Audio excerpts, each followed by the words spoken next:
जय हिंद प्यारे साथियों, कैसे हो आप सब? बिल्कुल मस्त होंगे। Unique study with Ajay YouTube channel पर आप सभी का बहुत बहुत स्वागत है। और हमारी आईसीटी की जो सीरीज चल रही है प्यारे साथियों, उसमें हम फिलहाल में पढ़ रहे हैं आईसीटी के एलिमेंट्स। और जो आईसीटी के एलिमेंट्स थे उसमें हमने input system, output system and memory card, इन तीनों के बारे में हमने बहुत अच्छे से पढ़ लिया था। अब चलो यहाँ पर आप एक बात बताओ, मैंने मेमोरी कार्ड शब्द का यूज किया है, तो क्या मेमोरी कार्ड एक कंप्यूटर का मुख्य एलिमेंट्स है? ये आपको बताना है।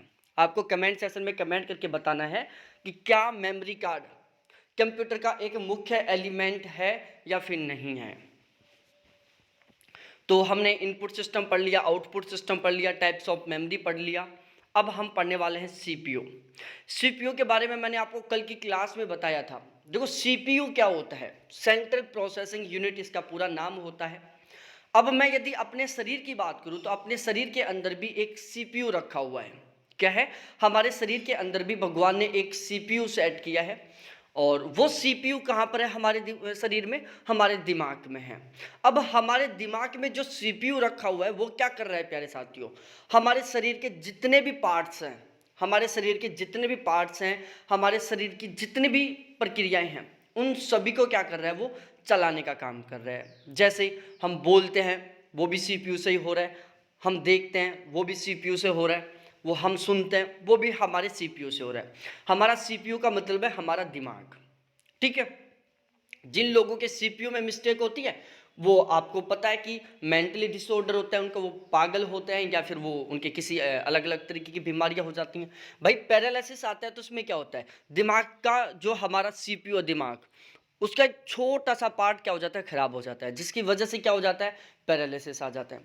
तो हमारे शरीर की जितनी भी प्रोसेस है, जितनी भी क्रियाएं हो, चाहे वो डाइजेशन की प्रोसेस हो, चाहे वो ब्रीदिंग की श्वसन की प्रोसेस हो, फिर वो चाहे चलने की प्रोसेस हो, याद करने की प्रोसेस हो, सुनने की प्रोसेस हो, देखने की प्रोसेस हो, पढ़ने की प्रोसेस हो, सोचने की प्रोसेस हो, उन सभी को कौन कर रहा है? हमारा दिमाग कर रहा है।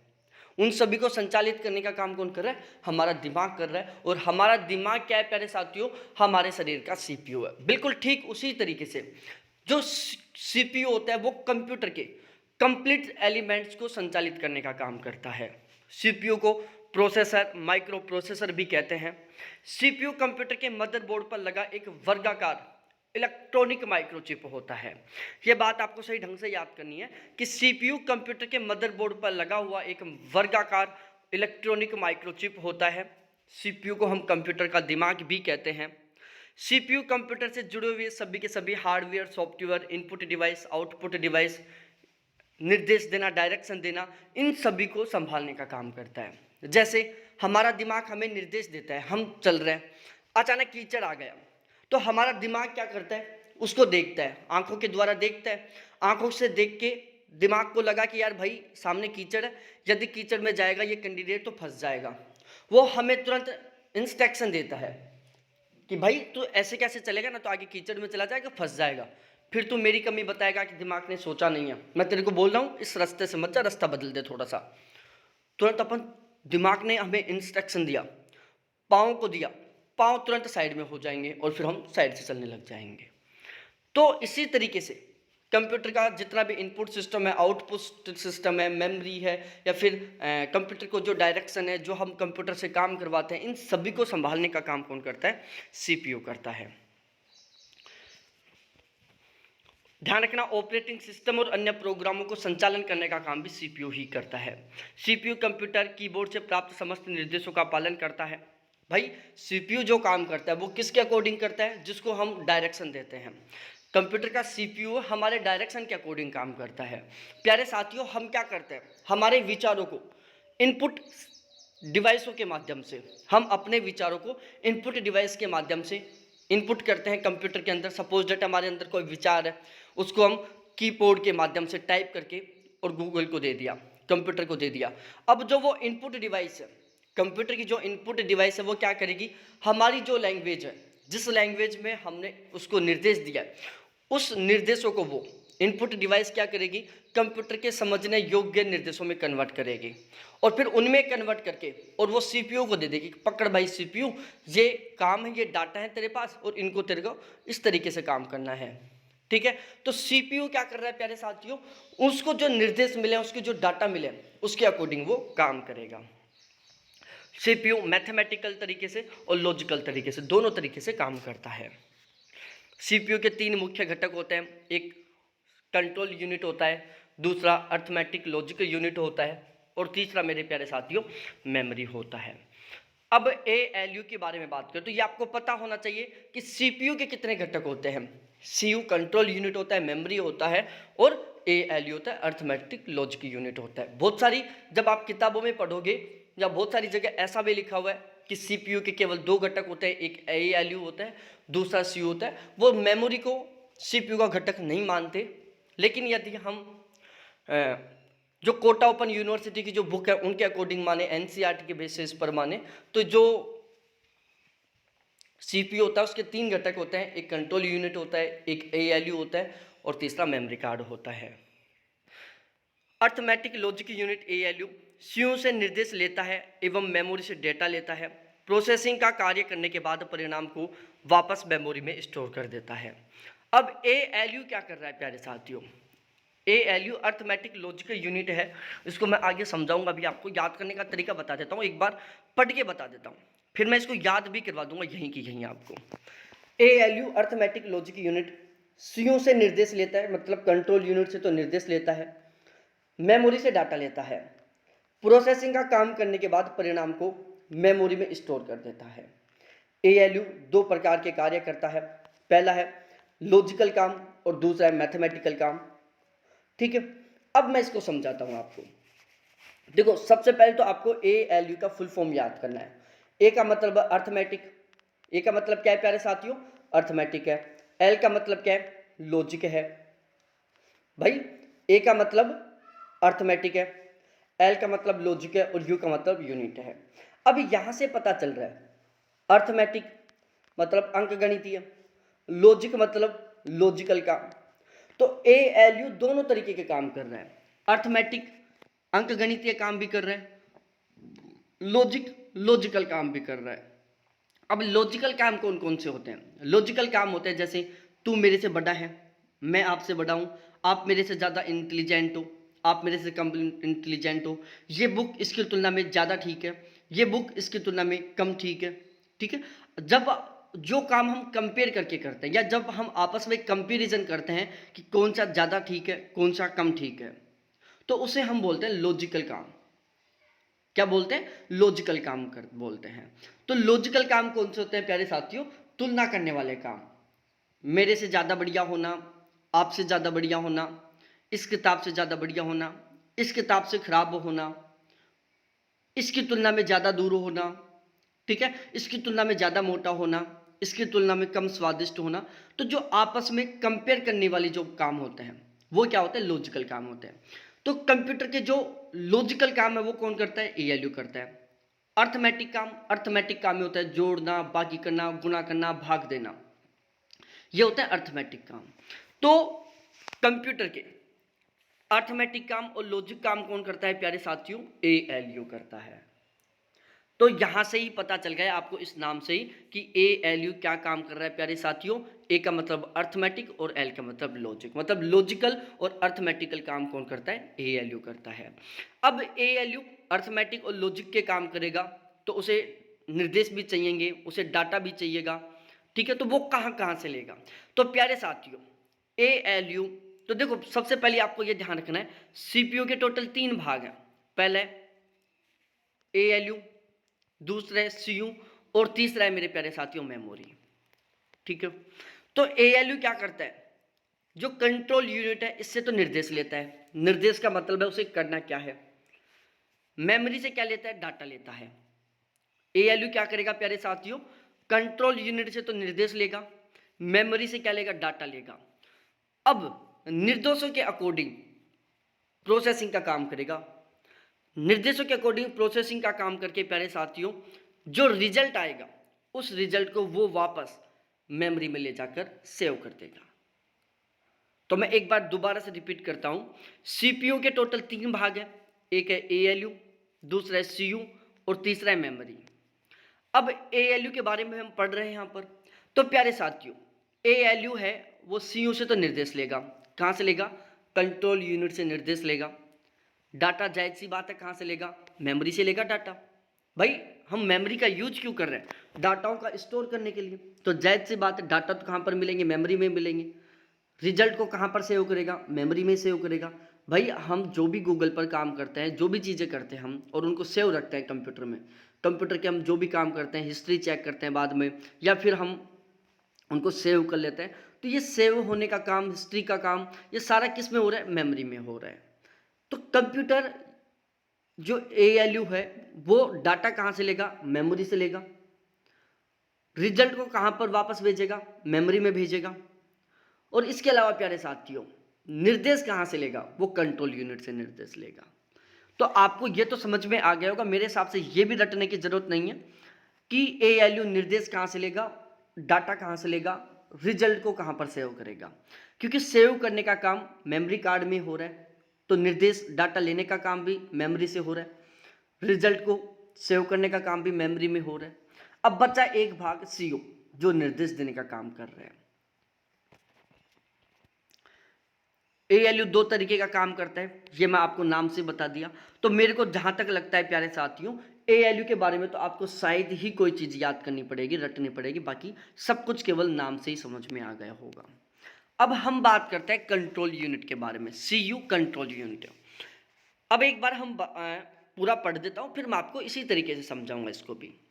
CU कंप्यूटर का मैनेजर होता है जो सभी ऑपरेशंस को नियंत्रित करता है। CU कंप्यूटर से जुड़ी हुई सभी डिवाइसों व उनके सभी कार्यों को नियंत्रित करता है। यह ALU एवं मेमोरी के बीच डेटा एवं निर्देशों का आदान प्रदान करता है। CU खुद स्वयं प्रोसेसिंग का काम नहीं करता, बल्कि करवाता है। प्रोसेसिंग का कार्य ALU करता है। CU कंप्यूटर की इनपुट आउटपुट डिवाइस तथा प्रोसेसर आदि के कार्यों में तालमेल बैठाता है। अब हम बात करते हैं CU के बारे में कि CU चीज क्या है प्यारे साथियों। देखो नाम से पता चल रहा है, CU का फुल फॉर्म होता है कंट्रोल यूनिट। तो नाम से पता चल रहा है कंट्रोल यूनिट मतलब ये कहीं ना कहीं कंट्रोल करने का काम कर रहे हैं। भाई CU का फुल फॉर्म क्या है? Control unit. तो आपको ऐसा तो लग गया होगा कि ये कहीं ना कहीं कंट्रोल करने का काम कर रहा है। अब ये कंट्रोल किस किस को कर सकता है? भाई CPU का भाग है, ये CU है जो CPU का भाग है। तो ये इनपुट सिस्टम आउटपुट सिस्टम को तो कंट्रोल कर नहीं सकता। ये किसको कंट्रोल करेगा प्यारे साथियों? ये कंप्यूटर से जुड़े हुए जितने भी ऑपरेशन हैं, कंप्यूटर से संबंधित जितने भी कार्य हैं, उन सभी को कंट्रोल करने का काम करता है। CU कंप्यूटर से जुड़ी हुई सभी डिवाइस व उनके सभी कार्यों को नियंत्रित करता है। अब कंप्यूटर से जुड़े हुए जितने भी डिवाइस हैं प्यारे साथियों, कंप्यूटर से जुड़ी हुई जितनी भी डिवाइस हैं उन सभी को नियंत्रित करने का काम कौन कर रहा है? CU कर रहा है, क्योंकि CPU का भाग है ये। यह ALU व मेमोरी के बीच में डाटा व निर्देशों का आदान प्रदान करता है। कंट्रोल यूनिट कभी भी खुद स्वयं काम नहीं करता, क्योंकि ये क्या कंट्रोल करने वाला कंट्रोलर है ये, बल्कि ये काम करवाता है। तो प्रोसेसिंग का काम कौन करता है? ALU करता है। CU कंप्यूटर की इनपुट आउटपुट डिवाइस और प्रोसेसर आदि के कार्यों में तालमेल बैठाने का काम करता है। और प्यारे साथियों, जो CU है कंट्रोल यूनिट है, वो कंप्यूटर की इनपुट आउटपुट डिवाइस और प्रोसेसर इन सभी के बीच में तालमेल बैठाने का काम करता है। तो ओवरऑल आपको CU के बारे में भी पता चल चुका होगा कि भाई CU चीज क्या है, CU क्या काम कर रहा है। तो प्यारे साथियों, CU कंट्रोल यूनिट इसका पूरा नाम होता है। ये कंप्यूटर का मैनेजर है जो सभी ऑपरेशंस को नियंत्रित करने का काम करता है, कंट्रोल करता है। CU कंप्यूटर से जुड़ी हुई सभी डिवाइसों व उनके सभी कार्यों को कंट्रोल करता है। यह ALU और मेमोरी के बीच में डेटा व निर्देशों का आदान प्रदान करता है। CU खुद स्वयं प्रोसेसिंग का काम नहीं करता, बल्कि करवाता है। प्रोसेसिंग का कार्य ALU के द्वारा होता है। CU कंप्यूटर के इनपुट आउटपुट डिवाइस और प्रोसेसर आदि के कार्यों के बीच तालमेल बैठाता है। अब हम बात करते हैं आगे चलकर कंप्यूटर के लैंग्वेज के बारे में, कंप्यूटर की भाषा के बारे में। भाई कंप्यूटर की भाषा जैसे अपनी खुद की भाषा होती है, ऐसे कंप्यूटर की भाषा होती है। आपको पता होगा कि हमारी भाषा को कंप्यूटर नहीं समझ सकता और कंप्यूटर की भाषा को हम नहीं समझ सकते, क्योंकि हमारी भाषा कैसी है? शब्दों की है। कंप्यूटर की भाषा कैसी होती है? बाइनरी कोड की होती है। बाइनरी कोड में केवल 2 अंक होते हैं, या तो 0 होता है या फिर 1 होता है। तो कंप्यूटर की भाषा को कभी हम नहीं समझ सकते, हमारी भाषा को कभी कंप्यूटर नहीं समझ सकता। दोनों की अलग अलग भाषाएं हैं। अब हमारी अलग अलग भाषाएं, जैसे हम हिंदी बोलते हैं, इंग्लिश बोलते हैं, संस्कृत बोलते हैं, उर्दू बोलते हैं, बिल्कुल ठीक इसी तरीके से कंप्यूटर की भी अलग अलग तरीके की भाषाएं हैं। तो कंप्यूटर की भाषा का अर्थ है कि जिस भाषा को कंप्यूटर समझता है, कंप्यूटर जिस भाषा में प्रोग्रामिंग करता है, उसे हम प्रोग्रामिंग भाषा कहते हैं। प्रोग्रामिंग भाषाएं, भाई प्रोग्रामिंग भाषा क्या है कि कंप्यूटर जिस भाषा को समझता है, कंप्यूटर जिस भाषा में काम करता है, प्यारे साथियों, उसे हम प्रोग्रामिंग लैंग्वेज कहते हैं। अब प्रोग्रामिंग लैंग्वेज मुख्यतः 2 प्रकार की होती हैं। जो प्रोग्रामिंग लैंग्वेज है प्यारे साथियों, 2 प्रकार की होती हैं। एक होती है लो लेवल लैंग्वेज और दूसरी होती है प्यारे साथियों हाई लेवल लैंग्वेज। तो एक बार दोबारा से मैं रिपीट कर रहा हूं, जो कंप्यूटर जिस भाषा को समझता है उसे हम कंप्यूटर की भाषा कहते हैं, उसे हम प्रोग्रामिंग लैंग्वेज भी कह सकते हैं। भाई मेरी प्रोग्रामिंग लैंग्वेज क्या है? मैं जितने भी काम कर रहा हूँ, बोलने का, सुनने का, समझने का, वो मैं मुख्यतः केवल और केवल हिंदी भाषा में कर रहा हूँ। तो मैं ये कह सकता हूँ ना कि हिंदी भाषा क्या है? मेरी प्रोग्रामिंग भाषा है। मैं हिंदी भाषा को समझ रहा हूँ, मैं हिंदी भाषा में बोल पा रहा हूँ, मैं हिंदी भाषा में ही समझा पा रहा हूँ, मैं हिंदी भाषा को सुन पा रहा हूँ, मैं हिंदी भाषा को समझ पा रहा हूँ। तो हिंदी भाषा क्या है? मेरी प्रोग्रामिंग भाषा है। बिल्कुल ठीक इसी तरीके से कंप्यूटर की जो भाषा होगी उसे हम कंप्यूटर की प्रोग्रामिंग भाषा कहेंगे। कंप्यूटर की भाषा 2 तरीके की, या तो हाई लेवल लैंग्वेज या लो लेवल लैंग्वेज। अब हम सबसे पहले बात करते हैं, दोनों भाषाओं में अंतर की बात करते हैं कि दोनों में अंतर क्या है। प्यारे साथियों, यदि हम इन दोनों को अलग अलग करके पढ़ेंगे तो आप कंफ्यूज हो जाओगे। हम दोनों को एक तरीके से पढ़ते हैं। High level language programmer friendly भाषा होती है। इसके विपरीत निम्न स्तरीय भाषा मशीनी कंप्यूटर के अनुकूल होती है, अर्थात निम्न स्तरीय भाषा को कंप्यूटर आसानी से समझता है। अब प्यारे साथियों, एक तो मशीन फ्रेंडली भाषा और एक प्रोग्रामर फ्रेंडली भाषा। एक तो प्रोग्रामर फ्रेंडली लैंग्वेज, एक मशीन फ्रेंडली लैंग्वेज, 2 भाषाएं हैं। एक तो प्रोग्रामर फ्रेंडली भाषा हो गई, दूसरी मशीन या कंप्यूटर फ्रेंडली भाषा हो गई। अब जो प्रोग्रामर फ्रेंडली भाषा कौन सी भाषा होगी? जो प्रोग्रामर की फ्रेंडली है। प्रोग्रामर के मतलब है, अब भाई कंप्यूटर में प्रोग्रामर कौन है? अपन है, क्योंकि हम कंप्यूटर से काम करवा रहे हैं प्रोग्राम का। तो जिस भाषा को प्रोग्रामर समझता है, जो भाषा प्रोग्रामर के लिए फ्रेंडली है, उसे हम क्या कहते हैं? उच्च स्तरीय भाषा कहते हैं। जो भाषा कंप्यूटर के फ्रेंडली है, मतलब जिस भाषा को कंप्यूटर समझ रहा है, उसे हम क्या कहेंगे? निम्न स्तरीय भाषा कहेंगे। तो मैं एक शब्द में समझा सकता हूं प्यारे साथियों आपको कि जिस भाषा को कंप्यूटर समझता है उसे हम निम्न स्तरीय भाषा कहते हैं, और जिस भाषा को हम समझते हैं वो क्या है प्यारे साथियों? उच्च स्तरीय भाषा है। उच्च स्तरीय भाषा तीव्र गति से एग्जीक्यूट होती है, जबकि निम्न स्तरीय भाषा धीमी गति से एग्जीक्यूट होती है। अब एग्जीक्यूट होने का मतलब क्या है? भाई आप उच्च स्तरीय भाषा में सही ढंग से काम कर पाओगे या निम्न स्तरीय भाषा में सही ढंग से काम कर पाओगे? मैं केवल आपसे इतना पूछ रहा हूं, आप उच्च स्तरीय भाषा में सही ढंग से काम कर पाओगे या निम्न स्तरीय भाषा में सही ढंग से काम कर पाओगे? भाई उच्च स्तरीय भाषा आपकी फ्रेंडली भाषा है, जिसको आप बहुत आसानी से समझते हैं। निम्न स्तरीय भाषा है जो कंप्यूटर के फ्रेंडली है, जिसे आप नहीं समझते।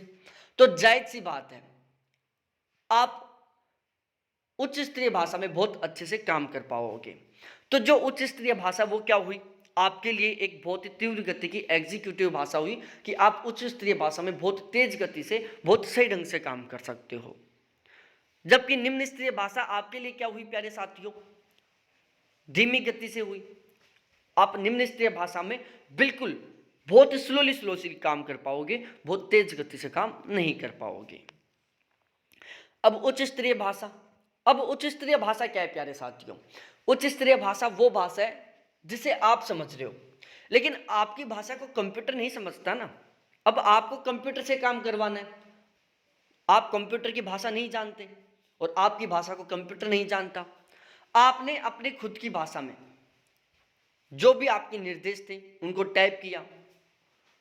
अब दिक्कत आ गई कि भाई हमने टाइप तो कर दिया अपनी भाषा में जो भी अपने निर्देश थे उनको, अब हमें काम कंप्यूटर से करवाना है और कंप्यूटर इन निर्देशों को समझता नहीं। जब तक कंप्यूटर समझेगा नहीं तब तक वो काम कैसे करेगा? तो फिर क्या करते हैं, एक ट्रांसलेटर का यूज करते हैं। जैसे आपके फ़ोन में भी ट्रांसलेटर होगा, क्योंकि आपको इंग्लिश आती नहीं और बहुत सारे इंस्ट्रक्शन हैं, बहुत सारे नोटिफिकेशन हैं जो केवल और केवल इंग्लिश में आते हैं। तो हम क्या करते हैं, फिर उस ट्रांसलेटर का यूज करके उस इंग्लिश के नोटिफिकेशन को हम हिंदी में यूज कन्वर्ट कर लेते हैं और फिर हम उसे आसानी से समझ जाते हैं। आ गई ना बात समझ में? तो उच्च स्तरीय भाषा में अनुवादक की आवश्यकता होती है, ट्रांसलेटर की आवश्यकता होती है। उच्च स्तरीय भाषा आपको बहुत अच्छे से आती है, आपने अपना जो भी निर्देश था उसको टाइप कर लिया, ट्रांसलेटर का यूज किया, उसको कह दिया कि भाई हमने ये टाइप कर दिया, अब इसको तू कंप्यूटर के समझने योग्य बना दे, कंप्यूटर वाली भाषा में चेंज कर दे और फिर उसको भेज दे, बात खत्म, आपका काम हो जाएगा। जैसे हम नहीं करते क्या ट्रांसलेटर का यूज इंग्लिश के नोटिफिकेशनों को समझने के लिए, हम इंग्लिश के नोटिफिकेशनों को, इंग्लिश के शब्दों को ट्रांसलेटर के माध्यम से हिंदी में कन्वर्ट करते हैं, फिर समझते हैं। तो उच्च स्तरीय भाषा में क्या हुआ, ट्रांसलेटर की आवश्यकता हुई। अब यदि आप निम्न स्तरीय भाषा में काम कर रहे हो, मतलब आपको इंग्लिश बहुत अच्छे से आती है। भाई जिन लोगों को इंग्लिश बहुत अच्छे से आती है ना, उन लोगों के मोबाइल फोन में कभी ट्रांसलेटर नहीं होता, क्योंकि उनको इंग्लिश आ रही है, वो डायरेक्टली इंग्लिश में समझ लेंगे। समस्या किसकी है, जिनको इंग्लिश नहीं आती उनके मोबाइल फोन में ट्रांसलेटर मिलेगा। तो सेम सिचुएशन यहां पर है, आप कंप्यूटर से काम करवाना चाहते हो, दो स्थिति है। पहली स्थिति कि आप कंप्यूटर की भाषा नहीं जानते, आप केवल अपनी भाषा जानते हो, आप केवल अपनी भाषा में काम कर सकते हो। तो आप क्या करोगे, कंप्यूटर को अपनी भाषा में निर्देश दोगे, फिर एक बीच में आप ट्रांसलेटर का यूज करोगे। वो ट्रांसलेटर क्या करेगा प्यारे साथियों, आपकी भाषा को मशीनी भाषा में कन्वर्ट करेगा और फिर कंप्यूटर तक पहुंचाएगा। दूसरी कंडीशन हो सकती है कि आपको डायरेक्टली कंप्यूटर की भाषा आती है, तो आप क्या करोगे, डायरेक्टली कंप्यूटर की भाषा में निर्देश लिखोगे और डायरेक्टली आप ले जाकर कंप्यूटर को दे दोगे कि पकड़ भाई, मेरे को किसी ट्रांसलेटर की जरूरत नहीं है, मेरे को आती है तेरी भाषा, अब तू कर दे काम सीधा सा। अब समझ में आ गई, यहां पर रटने की जरूरत नहीं होगी आपको कि हाई लेवल लैंग्वेज में ट्रांसलेटर की आवश्यकता होती है और लो लेवल लैंग्वेज में ट्रांसलेटर की आवश्यकता नहीं होती। अब बताओ प्यारे साथियों, आप एक तो हाई लेवल लैंग्वेज में प्रोग्रामिंग कर रहे हो और आप एक लो लेवल लैंग्वेज में प्रोग्रामिंग कर रहे हो।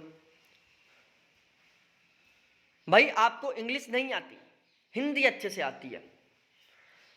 आपको मैं बोलूं कि एक पेज लिखना है आपको, और आपको वो पेज हिंदी में भी लिखना है, वो पेज आपको इंग्लिश में भी लिखना है, आप दोनों में लिख दिए, तो आप खुद बताओ कि गलतियां ज्यादा होने की संभावना कौन से में मिलेंगी, हिंदी वाले में मिलेंगी या इंग्लिश वाले में मिलेंगी? जायज सी बात है भाई, हिंदी तो आपको बहुत अच्छे से आती है तो उस पेज में तो गलतियां बहुत कम होंगी।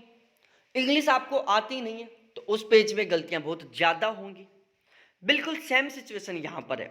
निम्न स्तरीय भाषा में प्रोग्रामर की त्रुटि होने की अधिक संभावना है। भाई आप यदि कंप्यूटर की भाषा में लिखोगे, आपको आती नहीं है कंप्यूटर की भाषा बिल्कुल 100% प्रॉपर वे में, और फिर आपको मैं कहूं कि भाई तू कंप्यूटर की भाषा में लिख, आप लिख तो दोगे जोड़ तोड़ के, लेकिन भाई गलतियां बुरी तरीके से होंगी। आज भी हम इंग्लिश केवल जोड़ तोड़ के ही बोलते हैं, जोड़ तोड़ के लिखते हैं। हर एक वाक्य में, सेंटेंस में बहुत सारी मिस्टेक होती है, यहां तक कि स्पेलिंग में भी मिस्टेक हो जाती है। तो वो क्या है प्यारे साथियों, त्रुटि होने की संभावना ज़्यादा है। तो यदि प्रोग्रामर हाई लेवल लैंग्वेज में प्रोग्रामिंग करता है तो उसमें त्रुटि होने की संभावना बिल्कुल शून्य होती है, और यदि प्रोग्रामर लो लेवल लैंग्वेज में प्रोग्रामिंग करता है तो उसमें त्रुटि या एरर्स होने की जो पॉसिबिलिटी है वो पूरी पूरी रहती है। यहां तक समझ में आ गया? उच्च स्तरीय भाषा में कम मेमोरी क्षमता की आवश्यकता होती है, जबकि निम्न स्तरीय भाषा में अधिक मेमोरी क्षमता की आवश्यकता होती है। भाई जायज सी बात है, उच्च स्तरीय भाषा में कम मेमोरी क्षमता की आवश्यकता होती है और निम्न स्तरीय भाषा में अधिक मेमोरी क्षमता की आवश्यकता होती है। अब देखो प्यारे साथियों, जायज सी बात है, एक ये लाइन तो आपको याद करनी ही पड़ेगी कि उच्च स्तरीय भाषा में कम मेमोरी क्षमता की आवश्यकता होती है और निम्न स्तरीय भाषा में अधिक मेमोरी क्षमता की आवश्यकता होती है।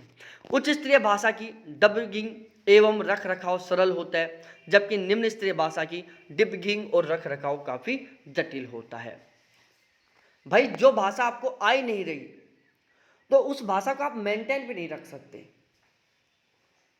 मैं आपको बोलूं, जैसे आपको हिंदी बहुत अच्छे से आती है, इंग्लिश आपको बिल्कुल नहीं आती, और मैंने कह दिया कि ये भाई 5 कैंडिडेट हैं, इनमें से 3 को इंग्लिश आती है, 2 को हिंदी आती है, इन्होंने ये पेज लिखा है, इसको चेक करके बताओ। आप तुरंत पसीने आ जाएंगे। आप खुद सोचोगे कि महाराज क्या कर रहा है, मेरे को खुद को इंग्लिश नहीं आती, मैं इंग्लिश की कॉपियां कहाँ से चेक करूंगा। तो आपके लिए उस इंग्लिश की कॉपी को चेक करना क्या बहुत ज़्यादा डिफिकल्ट है। बिल्कुल सेम सिचुएशन यहाँ पर है। हाई लेवल लैंग्वेज को आप बहुत अच्छे से रख सकते हो, हाई लेवल लैंग्वेज को आप बहुत अच्छे से समझ सकते हो, हाई लेवल लैंग्वेज में आप बहुत अच्छे से प्रोग्रामिंग कर सकते हो, डिबगिंग कर सकते हो बिल्कुल ईजी तरीके से। निम्न स्तरीय भाषा में आप ना तो सही ढंग से डिबगिंग कर सकते और ना ही सही ढंग से उसका रख रखाव कर सकते। उच्च स्तरीय भाषाएं विभिन्न मशीनों पर चल सकती हैं, जबकि निम्न स्तरीय भाषाएं विभिन्न मशीनों पर नहीं चल सकती। ये ध्यान रखना स्पेशल प्यारे साथियों। आप अपनी भाषा का चाहो जहां पर यूज कर सकते हो ट्रांसलेटर का उपयोग करके, ठीक है भाई। आप अपनी भाषा का, जो आपकी भाषा है उच्च स्तरीय भाषा, उसका आप ट्रांसलेटर यूज करके कहीं पर भी किसी भी मशीन पर यूज कर सकते हो। लेकिन जो निम्न स्तरीय भाषा है ना, उसका हर एक कंप्यूटर के साथ प्रयोग नहीं हो सकता। भाई आपको हिंदी आती है प्रॉपर वे में, आप ट्रांसलेटर का यूज करके उसे इंग्लिश में कन्वर्ट कर सकते हो, अरबी में कन्वर्ट कर सकते हो, इस्लामिक में कन्वर्ट कर सकते हो। लेकिन जो इस्लामिक है प्यारे साथियों, वो इस्लामिक को अच्छे से समझेगा, वो उसे ही सही ढंग से समझ पाएगा। तो ये आपको इतना ध्यान रखना है कि उच्च स्तरीय भाषा विभिन्न मशीनों पर चल सकती है, निम्न स्तरीय भाषाएं विभिन्न मशीनों पर नहीं चल सकती। उच्च स्तरीय भाषाओं के कार्यान्वयन की गति निम्न स्तरीय भाषाओं की तुलना में कम होती है। भाई आप एक तो ट्रांसलेट करके दे रहे हो, देखो पेपर में देखो एक सीन, मैं यहाँ इसको समझने का आपको एक एग्जांपल देता हूँ। यूजीसी नेट का जो फर्स्ट पेपर है ना, यूजीसी नेट का जो फर्स्ट पेपर होता है वो हिंदी की तुलना में इंग्लिश में अच्छे से समझ में आता है। आपने भी ये नोट किया होगा कि जो यूजीसी नेट का फर्स्ट पेपर है वो हिंदी के बजाय इंग्लिश में समझने में आने में बहुत अच्छा लगता है। वो इंग्लिश में अच्छे से समझ में आ जाता है, हिंदी में नहीं आता। उसका सबसे बड़ा रीज़न क्या है? उसका सबसे बड़ा रीज़न यही है प्यारे साथियों कि जो यूजीसी नेट का पेपर है ना, वो सबसे पहले इंग्लिश में बनता है और फिर उसे ट्रांसलेट करके हिंदी में कन्वर्ट किया जाता है। तो जायज़ सी बात है, इंग्लिश में तो इजी लगेगा। अब ट्रांसलेटर कुछ ही अर्थ निकाल के देगा कुछ शब्दों का, इसलिए वो क्या हो जाता है, हिंदी वालों के लिए डिफिकल्ट हो जाता है। यदि ऐसा हो कि यूजीसी नेट का पेपर पहले हिंदी में बने और फिर उसको इंग्लिश में ट्रांसलेट किया जाए तो हिंदी वालों के लिए तो ईजी होगा, लेकिन इंग्लिश वालों के लिए टफ हो जाएगा। सेम सीन यहाँ पर है। उच्च स्तरीय भाषाओं के कार्यान्वयन की गति निम्न स्तरीय भाषाओं की तुलना में कम होती है। भाई आप कंप्यूटर से काम करवा रहे हो, आप हाई लैंग्वेज को ट्रांसलेटर से ट्रांसलेट करके फिर लो लैंग्वेज में कन्वर्ट करोगे, फिर कंप्यूटर को दोगे तो उसमें ज़्यादा टाइम लगेगा, कंप्यूटर बहुत अच्छे से काम नहीं कर पाएगा। दूसरी साइड आप कंप्यूटर को डायरेक्टली मशीनी लैंग्वेज में डायरेक्शन दे रहे हो, निर्देश दे रहे हो, डाटा दे रहे हो, तो कंप्यूटर उसे बहुत गजब तरीके से कर देगा। वो कह देगा टेंशन मत ले भाई, तो बस मेरी भाषा में दे मेरे को इंस्ट्रक्शन, मैं करता हूँ काम शानदार तरीके से। सॉरी मैंने यहाँ पर डायरेक्शन शब्द बोला, वो इंस्ट्रक्शन है, डायरेक्शन शब्द मैंने गलत बोल दिया था। अब मशीनी भाषाएं 2 प्रकार की होती हैं। निम्न स्तरीय भाषाओं को पढ़ते हैं, उच्च स्तरीय भाषाओं को पढ़ते हैं। सबसे पहले हम बात करते हैं मशीनी भाषा निम्न स्तरीय भाषाओं के बारे में। किसके बारे में प्यारे साथियों? निम्न स्तरीय भाषाओं के बारे में।